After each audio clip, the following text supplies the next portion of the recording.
Hi everybody, this is Dr. Wright. We want to spend a little time talking about lower respiratory infections. We've been concentrating mostly on upper respiratory. We did talk about influenza though, but let's talk a little bit more about the lower respiratory infections. We're getting into lower respiratory infection season, and you're probably going to be seeing a lot of it in clinical. We're going to talk about 5 conditions: Croup and bronchiolitis, seen primarily in the pediatric population, and then bronchitis and pneumonia, which are seen in both adults and children. And influenza I just put in here because it is primarily a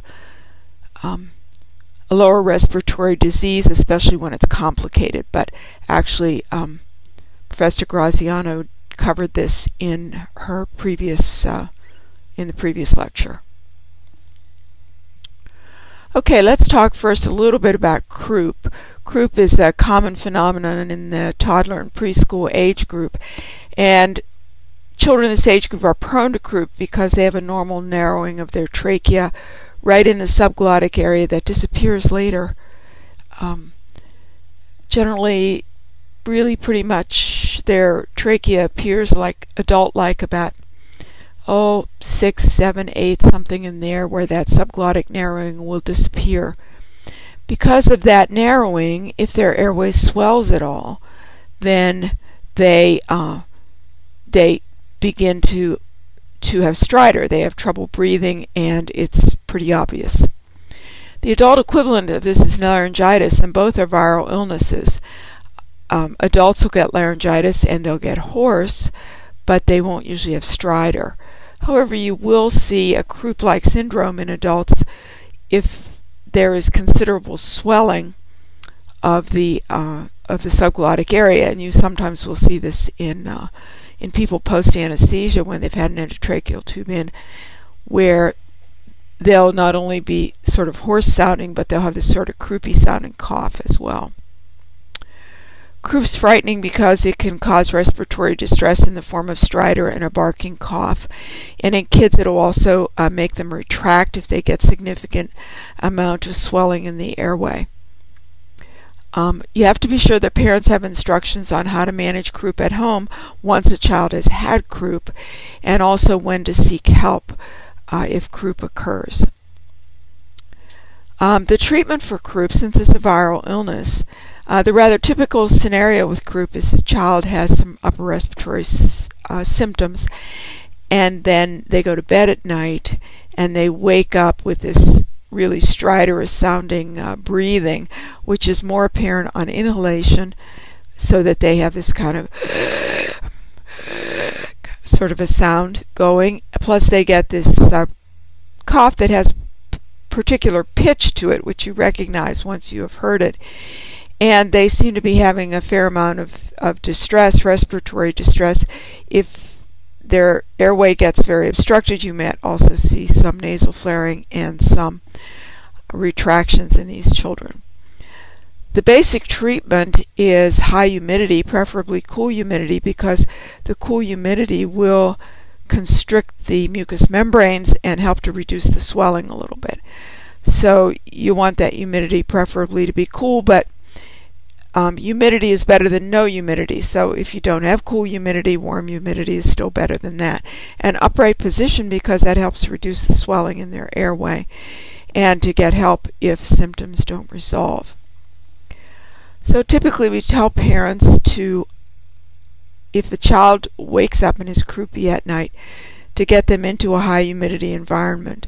So this sometimes involves going to the bathroom and turning the shower on full tilt on hot, and sitting in there as the bathroom steams up, so that you get a lot of humidity going, and you also have the child upright. The other thing that sometimes works in the winter weather is to bundle them up really good and take them outside, because the cold air, even though it's relatively dry, will often have enough constricting effect on the mucous membranes that it'll start to clear up. And to give this a try and to see if they don't improve, and if they don't, then parents obviously need to get some help. I put a Croup score on here. You don't usually use this too much in primary care, but it's used frequently in pediatric units in hospitals during Croup season, and it's helpful to sort of understand the progression of Croup, and a Croup score will help you do that. You might also want to keep it in mind as you see a child in primary care to decide kind of how bad are they really, based on this scoring system. Sort of works like an APGAR score, except in this case the low score is the one you want. So you're going to listen to inspiratory breath sounds, and they would be harsh, typically in kids with Croup, and they often hear some rhonchi too. If their airway is really swollen, it'll be somewhat delayed. In other words, they breathe and you hear the lower breath sounds just a fraction of a second later. Stridor, you can see none. Inspiratory is the way it starts, and then both inspiratory and expiratory. A cough that's 0 would be none, and then a hoarse cry, and then that barky sort of cough that really does sound kind of like a seal barking. And retractions and flaring. If you get suprasternal retractions just up at the top, that would be close to the area of obstruction, and some nasal flaring. But if it gets really bad, then you begin to see the intercostal and subcostal retractions. And then cyanosis, of course, would be a serious sign as well. Now, the other thing I want to point out here is that there's a very serious illness that sometimes presents looking a little bit like Croup, and we don't see very much of it anymore, and that's epiglottitis in children, because we have the Hib vaccine, Haemophilus influenza B vaccine, and most kids have been immunized, and this is the primary cause of bacterial epiglottitis in children. And we used to see it years ago before Hib, and they would look kind of croupy because they would often have, they didn't have a lot of cough, but they had a lot of stridor. And so it was the stridor that made it a little bit confusing. They don't have much of a cough, though, kids with epiglottitis, but I mention it to you because it's just good to be aware that epiglottitis does still exist, and we do have kids who haven't been immunized occasionally, and you will even occasionally see epiglottitis in children, although it's not usually, I don't think, caused by Haemophilus influenza B. You see, epiglottitis occurs in a slightly older age group, and it's caused by Haemophilus influenza as opposed to a virus, a bacterial illness, in other words. The onset in epiglottitis is rapid and acute, whereas in Croup it's kind of gradual. They often have a URI preceding this. So a child with epiglottitis gets sick really fast. They're often toxic, pale, drooling.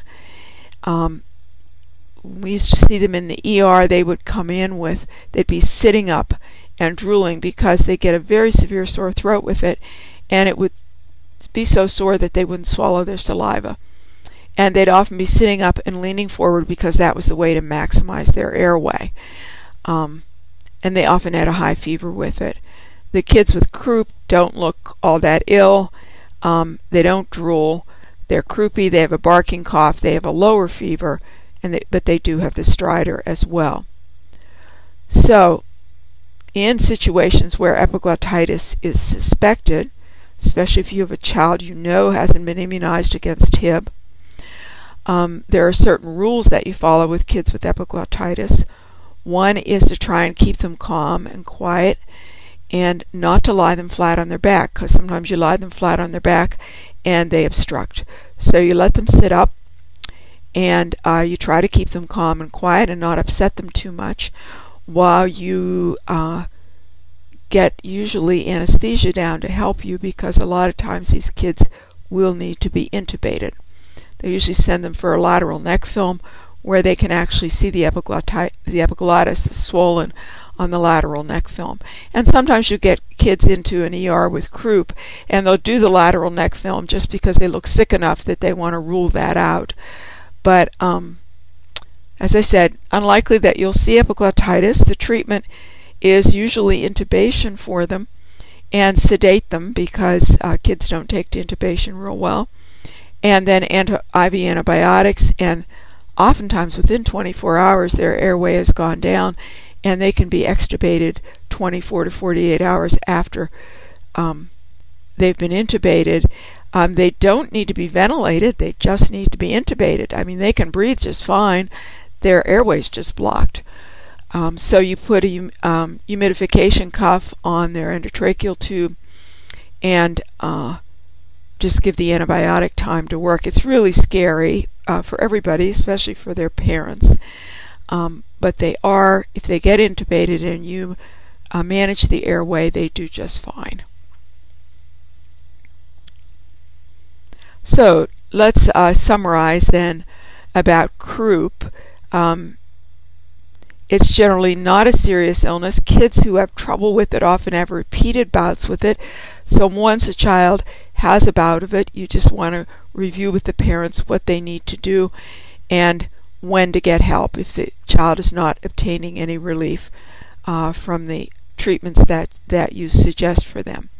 Generally, if you have a child who's really croupy or tends to be croupy, then you want to be sure that the parent has a cool mist humidifier running in the room whenever the child has a cold, and that they get it over fairly close to the bed so that the child is getting lots of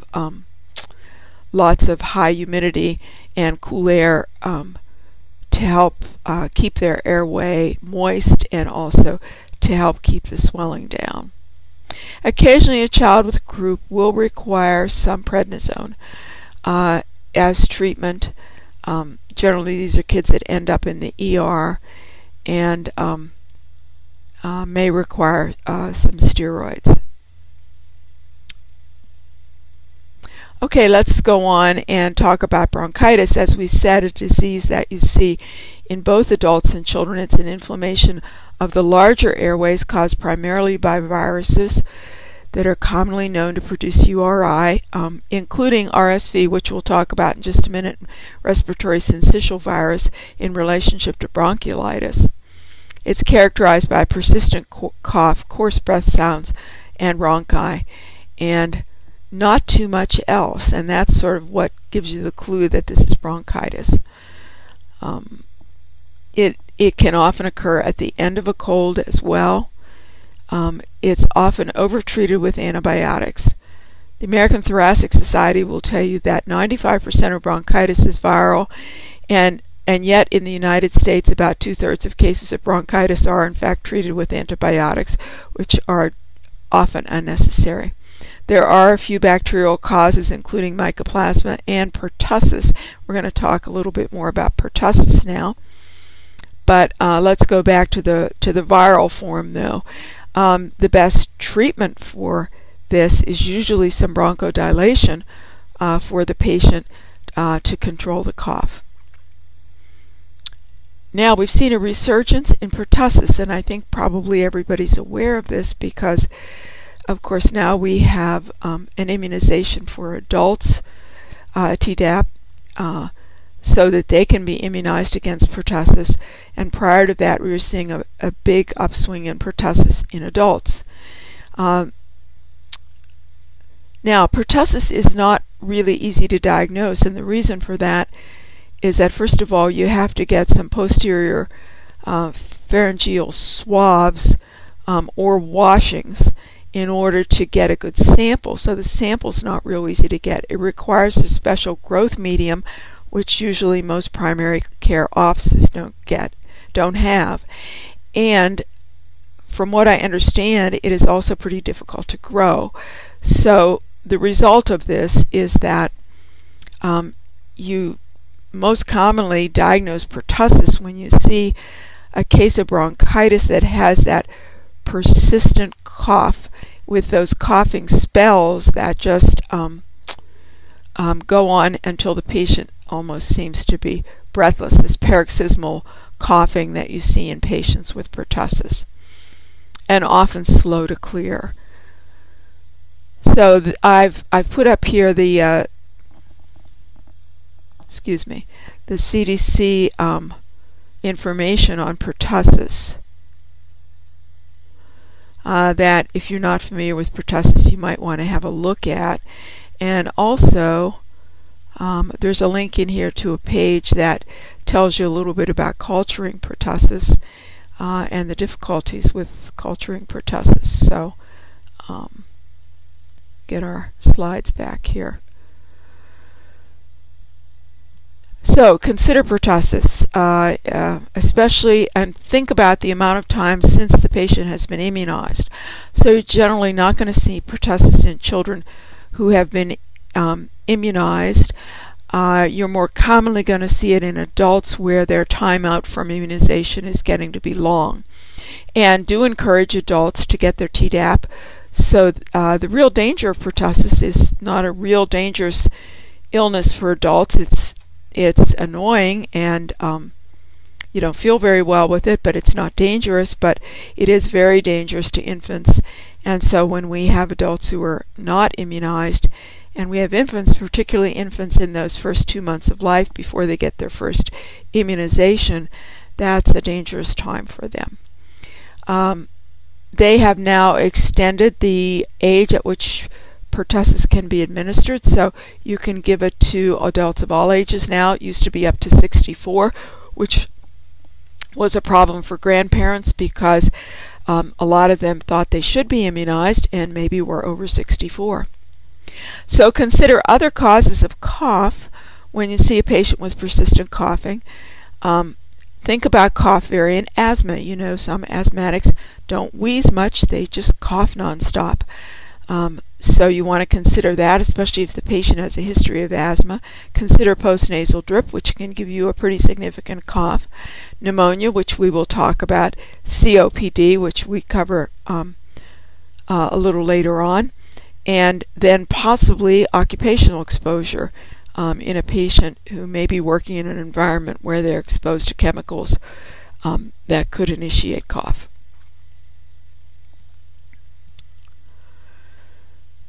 Management of bronchitis. If we have the usual viral type, the current thinking is that most of it's viral, about 95% of it. It includes a bronchospastic element and is best treated with bronchodilators. We already talked about ruling out pertussis. So you want to use albuterol or Xopenex, teach correct inhaler use spacers with children. Some recent studies indicate that using spacers for adults results in better response, often comparable to nebulization. Some studies that have been done in ERs where they used spacers in one group and nebulization in the other group and found they got results that were pretty close to the nebulization group just by using spacers. A cough suppressant so that the patient can rest at night. Over-the-counter dextromethorphan works fine. You may need a narcotic cough suppressant for older children and adults, Robitussin with codeine or something else, because you do want the patient to be able to get some rest at night, and caution the patients that the cough will be slow to clear. Expectorants don't usually do a lot for bronchitis because they don't have a lot of secretions generally. They have this bronchospastic element that is really giving them more problems. Okay, let's move on to talk about bronchiolitis. Think about bronchitis in the bronchioles. Bronchiolitis is in the bronchioles, the smaller airways, the more muscular airways with less cartilaginous structure to them. Bronchiolitis is a viral illness in children producing inflammation of the small airways, often caused by respiratory syncytial virus. Now, adults get respiratory syncytial virus, but they don't seem to get these severe symptoms with it. They get something that looks like a cold or maybe a bronchitis with it, but they don't seem to get into trouble with it. And so this is a disease generally of young children. It's most prevalent from November to March when RSV is around. And it's most dangerous in infants already compromised, especially those compromised from prematurity that might have a little bit of bronchopulmonary dysplasia, which is some damage to their lungs as a result of prematurity and possibly ventilation. And that group, there's a passive monthly immunization that you can give them to protect them from RSV. But that's usually only used in kids who have been premature and are known to have what's called BPD, bronchopulmonary dysplasia. The presentation is that these kids have a lot of tachypnea, tachycardia, wheezing, and retractions. They often have a very runny nose component with it, so that it often makes it quite recognizable. I mean, they just have this liquid runny nose and then this wheezing and retractions that go with it. The child often appears quite ill. Parents often report the child will not eat or nurse because they can't breathe while they do that, and they have fever usually too. The diagnosis that word's supposed to be made by nasal washing, so you do some nasal washings with a rubber bulb syringe, 3-5 milliliters of saline, and collect it in a sterile cup, send it to the lab to culture it for RSV.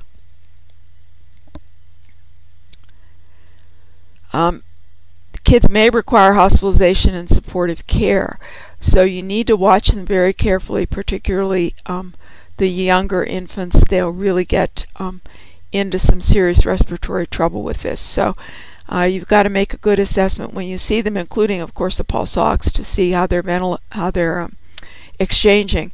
And if in doubt, send them to the ER. Increased humidity, oxygen, and pretty careful monitoring.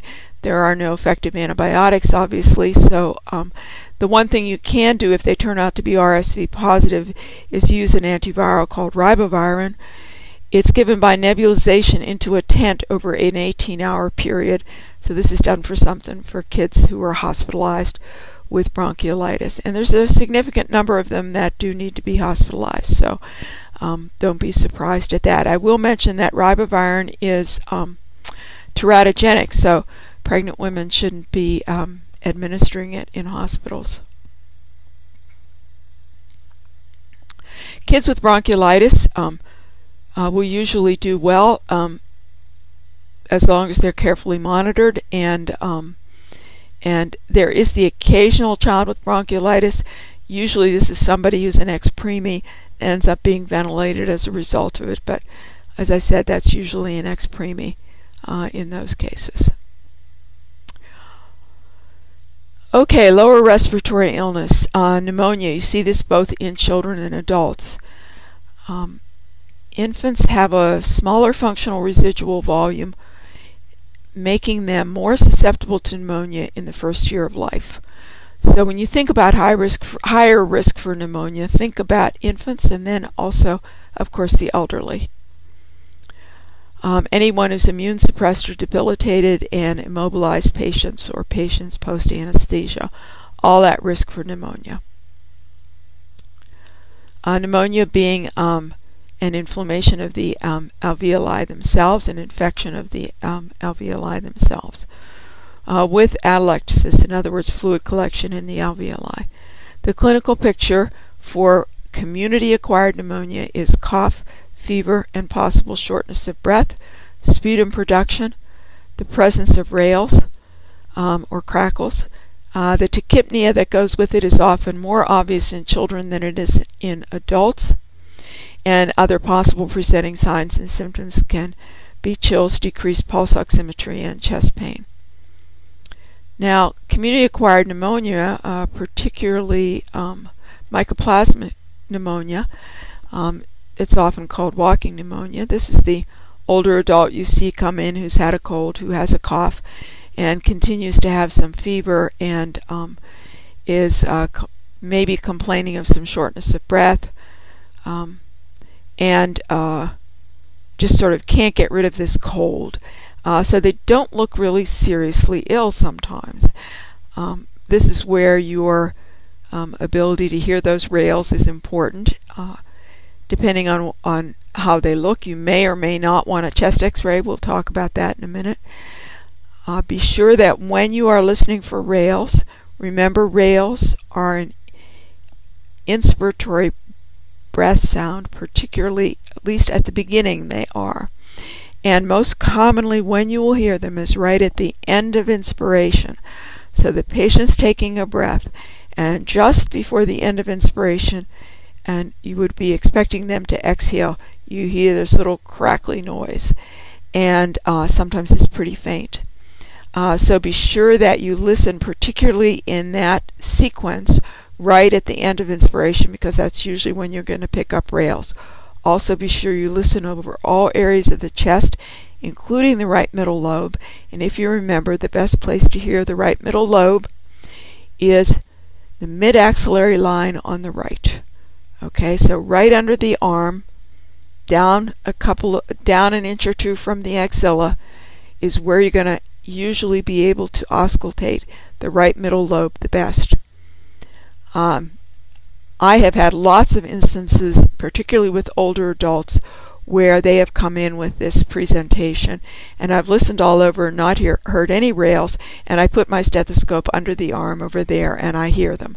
It's a right middle lobe pneumonia. So be sure that you listen in that area. Most community-acquired pneumonia can be handled on an outpatient basis. Decisions on when to order a chest x-ray and hospitalization are usually based on degree of illness. We're going to look at some suggested criteria for chest x-ray, including several scoring systems that are available for adults. There's also a scoring system you can use to decide whether the patient needs to be hospitalized, called a Croup 65. And testing beyond the chest x-ray is based on clinical symptoms. So let's look at some of these scoring systems. Oh, before we do that, let's talk about the common causes. Mycoplasma is one of the very large causes of community-acquired pneumonia. Remember the characteristics of mycoplasma. It's a sort of unusual organism. It is the reason that we usually start treatment of pneumonia with a macrolide, because there aren't too many antibiotics that hit mycoplasma, and the macrolides do. So we're usually talking azithromycin or Biaxin for your initial treatment of community-acquired pneumonia, and that's because it will cover both mycoplasma as well as strep pneumonia. So, mycoplasma, the viruses, of course, can be a cause of pneumonia. Strep pneumo. Other possible causes: chlamydia, Legionella, Haemophilus influenza, and Staph aureus. But you're going to see that predominantly in community-acquired pneumonia, you're going to see mycoplasma and strep pneumo as the main causes. Okay, here's a scoring system that came from DIEHR, D-I-E-H-R. Signs and symptoms significant for pneumonia. Order chest x-ray for patients with acute onset productive cough and a cumulative score of 1 or greater on scoring system below.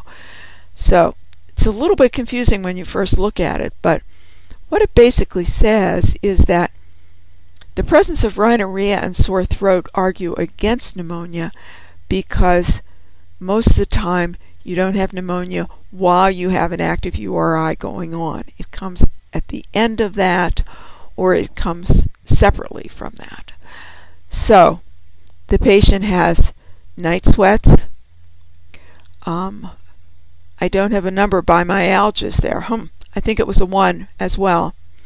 All-day sputum production, a respiratory rate greater than 25, a temp greater than 100, each get 2, and then subtract points for the rhinorrhea or the sore throat.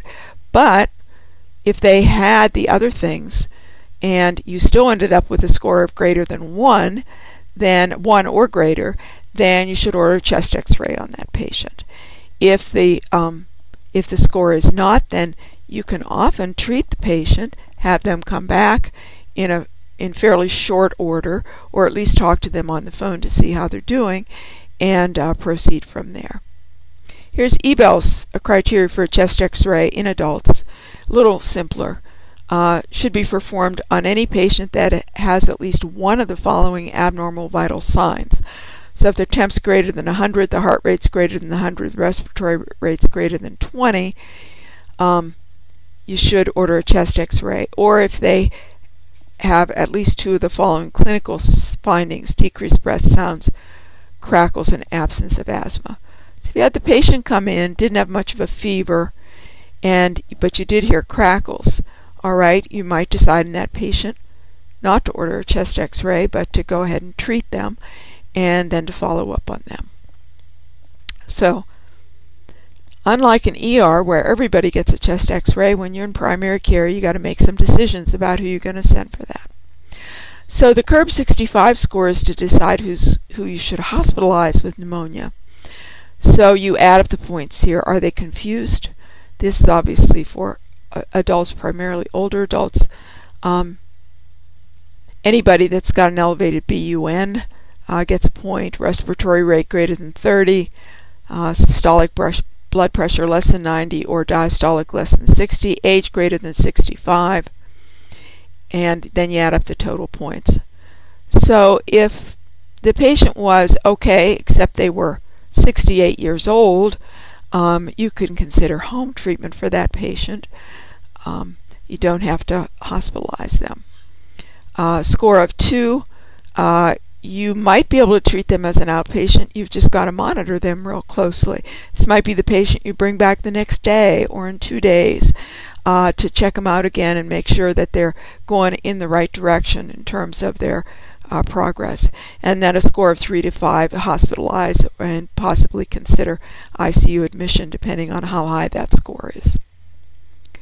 So those are some ways that you can think about some plans to help you make decisions. But once you get into the clinical area and you see a little bit of pneumonia, you don't have to consult the scoring too much. You generally have a pretty good feel for how sick the patient is and whether you need to hospitalize. There's also some criteria you can use for whether you should do more extensive testing in a patient. In other words, should you go beyond a simple chest x-ray? So, for example, if patients in the ICU, you can see that there are many other tests indicated, because the fact that they are that ill means perhaps you need to think about other possible complicating factors. So I'm not going to go over this whole thing, except to point out to you that recent travel in a patient means you should possibly culture for Legionella, and because that's usually where patients would pick that up. Okay. When pneumonia is suspected, treatment according to the American Thoracic Society guidelines, they're generally the people who are considered the experts on this. Macrolitis first-line treatment in order to cover all the common organisms, including Mycoplasma. If you have comorbidities, immunosuppression, or the use of antimicrobials within the last 3 months, use a respiratory quinolone or a combination macrolide and beta-lactam. So you could go to the respiratory quinolone, or you could use your azithromycin in combination with amoxicillin, for example, a beta-lactam. Patients should have adequate follow-up that allows for an assessment of response to therapy. So you should be bringing that patient back even when you are treating them as an outpatient. And of course, preventive therapy in the form of pneumococcal vaccine for persons over 65 or persons with chronic disease. I want to mention briefly pneumonia in children. The organisms seen in young children are different than those you see later in life. In newborns, the causes of pneumonia are often group B strep, E. coli, and Klebsiella. And in young children, you see strep pneumo is the major organism. You do see some Haemophilus influenza too. Once kids get to school age, you begin to see that more common adult pattern of infection, with Mycoplasma being a real common infecting agent. Most clinicians take a more conservative approach to management of young children with pneumonia. They're more likely to order x-rays and they're more likely to hospitalize. The younger the children, the more likely one should be to do either. There's a number of things you need to consider when you consider whether to hospitalize the child. Obviously, how ill they look and how high the fever is and how tachycardic they are. You also need to assess how well you think the parents can manage the child at home, and how astute they are at recognizing when their child is getting into some difficulty. And whether you need IV antibiotics or not. That would be your other factor that you would have to take into consideration. Okay, so those are the lower respiratory infections that we wanted to talk about. So ask questions if you have questions, and give us some reports on the kinds of things that you're seeing in clinical. We're getting into respiratory season, and you're going to see a lot of it.